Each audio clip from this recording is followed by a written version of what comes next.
ठेका खेती कानून है, उस कानून में ही लिखा है धारा 9 के अंदर कि किसान को, कंपनियों को अपना पेमेंट करने के लिए, लागत का पेमेंट करने के लिए, सेवाओं का पेमेंट करने के लिए जो उधार लेना पड़ेगा, उसके लिए अपनी ज़मीन कर्जदाता संस्थाओं के पास गिरवी रखनी पड़ेगी। तो गिरवी रखी हुई ज़मीन तो अगर पेमेंट नहीं हुआ तो नीलाम होगी। दूसरा, उसमें धारा 14 में लिखा है कि अगर कंपनी से उधार लिया गया तो कंपनी उस उधार की वसूली 14/7 के अंदर ज़मीन के बकाये के रूप में करेगी। जाहिर बात है इसमें भी ज़मीन चली जाएगी। तो सरकार गलत कह रही है कि किसानों के ज़मीन के ना चले जाने के कोई उसमें धारा नहीं है। दूसरा, जो मंडियां बनाई गई हैं, मंडियों में लिखा है कि मंडियों के अंदर रेट ऑनलाइन से तय होगा। हमारे यहाँ MSP से रेट तय होता रहा है। हमारे यहाँ जिसको खरीदार के रूप में रजिस्टर किया जाता है उसमें बहुत बड़ा खरीदार FCI है, उसमें बहुत बड़ा खरीदार नाफेड है, ये सरकारी संस्थाएं हैं। तो अभी इस नए कानून में इनको खरीदार की कैटेगरी में भी नहीं रखा गया है और रेट भी जो है ऑनलाइन से सस्ता तय होगा। दूसरी जो बहुत बड़ी बात है कि ये कंपनियां, ये जो निजी मंडियां हैं, ये निजी मंडियां व्यापार के नियम तय करेंगी अपने आप से। उसमें विलंब से पेमेंट का भी सवाल जुड़ा हुआ है और अगर कोई विवाद खरीदार का फंसेगा तो वो विवाद का निपटारा भारत के और कानूनों के तहत नहीं होगा। उस विवाद का निपटारा कंपनी द्वारा या मंडी द्वारा बनाए गए कानून के तहत और नियम के तहत होगा। ये धारा 9 में लिखा हुआ है। तो इस तरह के कानूनों से बहुत स्पष्ट है कि देश का व्यापार का पूरा आधार कंपनियों के हाथ में चला जाएगा। मित्तल जी, लेकिन सरकार ने तो कहा था कि जिस तरह से डेयरी आई है हमारे देश में, वो केवल दूध लेने आती हैं, आपकी भैंस नहीं ले जाती हैं, इसलिए जो व्यापारी आएगा वो सिर्फ आपका अनाज लेगा, आपकी ज़मीन नहीं ली जाएगी। बहुत बड़ा जो डेयरी उद्योग का आधार बना और विकसित हुआ वो अमूल के द्वारा और सहकारी केंद्र से विकसित हुआ। अभी इस कानून में लिखा हुआ है कि सारी सहकारी समितियाँ वो निजी मंडियाँ बनवाएंगी। तो जाहिर बात है वो सहकारिता का जो आधार है, जो गाँव के किसान को कुछ लाभ दे देती थी। जैसे भारत के अंदर पशुपालन से 30% किसान की आमदनी जो है वो पशुपालन से होती है और भारत दुनिया का सबसे बड़ा देश है, दूध उत्पादन में नंबर 2 है, लेकिन पशुओं के संख्या में सबसे बड़ा देश है। तो अगर उसको पूरी तरह से आप ख़त्म कर देंगे तो निश्चित तौर पर लोगों की जीविका, ये 70 करोड़ लोग, 50% आबादी की जीविका का सवाल है। ये कहाँ जाएंगे, क्या खाएंगे? जो कोरोना के दौर में रोज़गार गया उसकी अभी भरपाई नहीं हो पाई है। उसके केवल 2/3 हिस्सा जो है वापस हो पाया है, 1/3 हिस्सा तो पुराने रोज़गार की संख्या भी पूरी नहीं हो पाई है। और इस ऐसे हालात में जो गांव के अंदर बेरोज़गारी बढ़ रही है, लोग जो बचत करके बैठे थे साल भर से उनका खर्चा पूरा हो गया है, इनकी मनरेगा की योजनाएं भी नहीं चल पा रही हैं, तो गांव के अंदर बहुत बड़ा जो है बेचैनी है। इसी बीच इन्होंने बिजली बिल की वसूली भी शुरू कर दी है और पुलिस छापे मारकर पूरे के पूरे कनेक्शन काट रही है।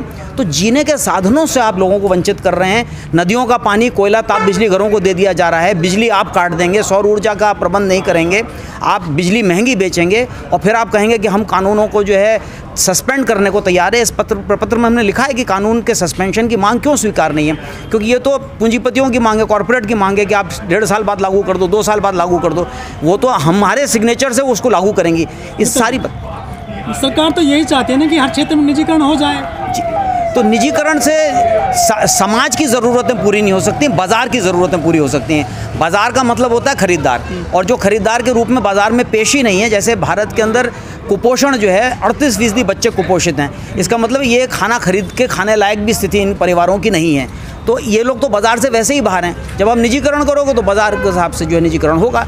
जाहिर बात है समाज की समस्याओं का चिंतन समस्याओं को हल नहीं किया जा सकता। शिक्षा, यातायात, स्वास्थ्य, ये और पोषण, खाना, ये सारी चीज़ें जो है वो समाज के बढ़ने से जुड़ी हुई बातें हैं। अगर इनका निजीकरण कर दिया जाएगा तो समाज बर्बाद हो जाएगा।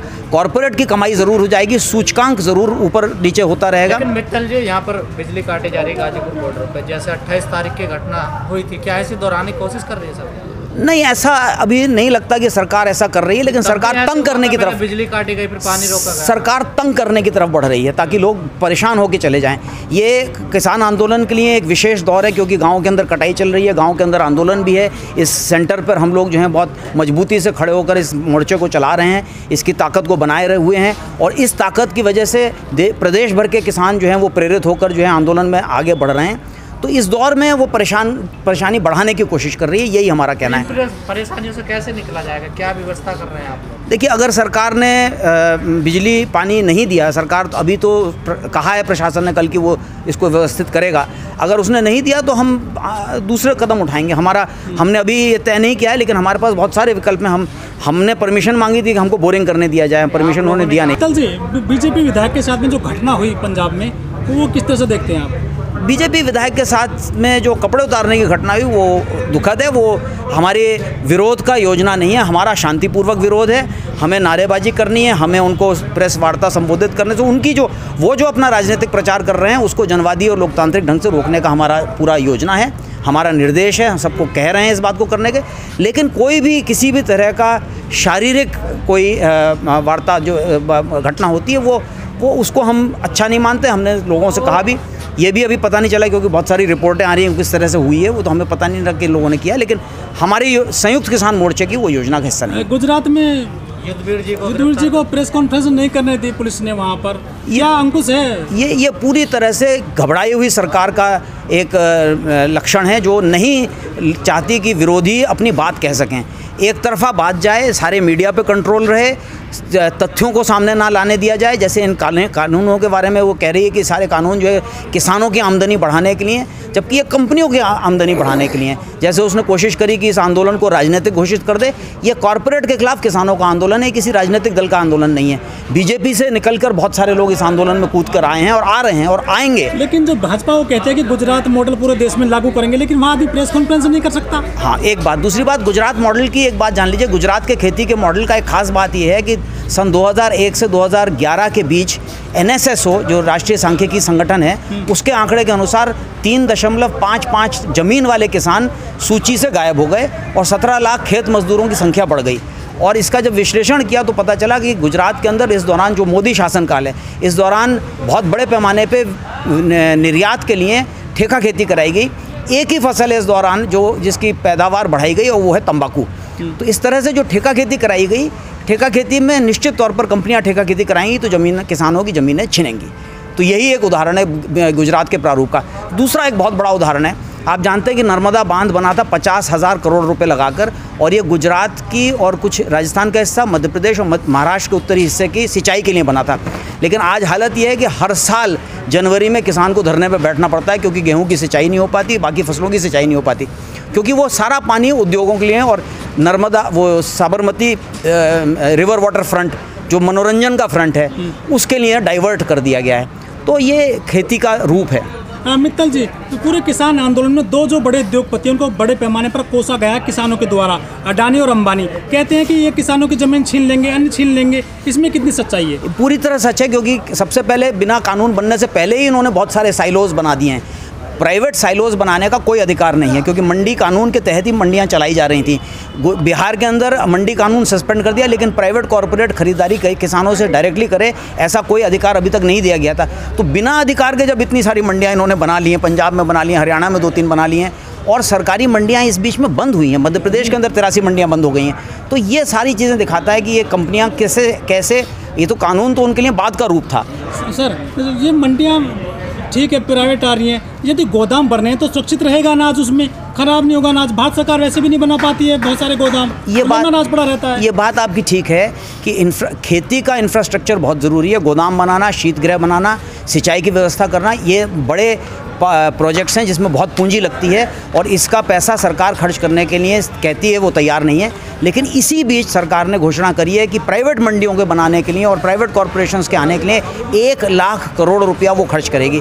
हमारा ये मांग है कि अगर सरकार कुछ खर्च करे, जनता से सहयोग ले, तो बहुत सारी भंडारण की व्यवस्था यहीं हो सकती है। और ख़ास तौर से एक बात जान लीजिए, ये कंपनियां आ रही हैं खेती के प्रारूप को बदलने, जैसे 1857 में किया जा रहा था। ये कंपनियां आ रही हैं खाद्यान्न प्रसंस्करण उद्योग पे कब्जा करने, जो आज की तारीख में भारत में 30,000 करोड़ रुपए का उद्योग है, लेकिन इसकी संभावना है कि 2,10,000 करोड़, 7 गुना बढ़ सकता है। तो इन उद्योगों पे कब्जा करने आ रही हैं। अगर इन धंधों को गांव के अंदर विकसित किया जाएगा और गांव के किसान और उनके बच्चों की आमदनी बढ़ेगी, क्योंकि ये सब प्रशिक्षित बच्चे हैं, ये आधुनिक यंत्रों का प्रयोग जानते हैं, ये डेयरी उद्योग को गांव में चला सकते हैं, ये तमाम खाद्यान्न उद्योग को चला सकते हैं। और ये जो भुट्टा जो है, मक्के का भुट्टा जो है 4 रुपये और 2-3 रुपये का खरीद कर बिग बाज़ार में 90 और 94 रुपये का बेचा जा रहा है। जो चावल की लाई है वो जो है 300 रुपये का 1 किलो बेची जा रही है। ये सारे उद्योग गांव के लोगों के अधीन हो सकते हैं। गांव का रोज़गार बढ़ेगा, आमदनी बढ़ेगी, तो गांव का आधुनिकीकरण बढ़ेगा, क्योंकि यहाँ मांग उठेगी कि वहाँ पे स्कूल बने, कंप्यूटर स्कूल बने, स्वास्थ्य सेवाएं शुरू हों, तो गांव में गांव का मार्केट विकसित होगा। ये जो पूरी योजना है, ये गांव के मार्केट को बर्बाद करके किसान को मजबूरी में झुग्गी झोंपड़ी में रहकर एक बहुत सस्ते मजदूर के रूप में काम करने के लिए एक ऐसी स्थिति पैदा करने की योजना है। सर आखिरी सवाल आपसे, जो सरकारें हैं हमारे देश में वो अपने चुनाव प्रचार पर अरबों रुपए खर्च कर देती हैं, लेकिन जो अनाज होता है किसानों का वो खुले में पड़ा रहता है, उनके लिए गोदाम नहीं बना पाते, उनके लिए बारदाने नहीं बना पाते। क्या सरकार का जो किसान का जो अन्न है वो इतना खराब है हमारे देश में? किसान का अन्न बहुत अच्छा है, किसान, और ये सरकार लगातार गलत बात कह रही है कि हमारे पास बहुत सरप्लस अन्न है। सरप्लस इसलिए क्योंकि लोगों को खाने के लिए नहीं दे रहे। अगर इसको तभी वितरित कर दिया जाए, इसके भंडारण पे सरकार कहती है कि हमारा 27 रुपये किलो गेहूं पर और 36 रुपये किलो धान पर खर्च होता है। इसके खर्चे की भी ज़रूरत नहीं है अगर आप इसको लोगों तक पहुँचा दें। भारत के अंदर बहुत कुपोषण है। कुपोषण नापने का एक वैज्ञानिक तरीका है, वो है 5 साल से कम उम्र के बच्चों का वजन नापना, उनके कद के हिसाब से और उम्र के हिसाब से। और 38% भारत के बच्चे वो कुपोषण का शिकार साबित हुए हैं, जो अभी तक सर्वेक्षण हुए हैं। मुझे लगता है कि ये बहुत बड़ा अन्याय है, ये एक बहुत बड़ा पाप का काम जो है सरकार कर रही है।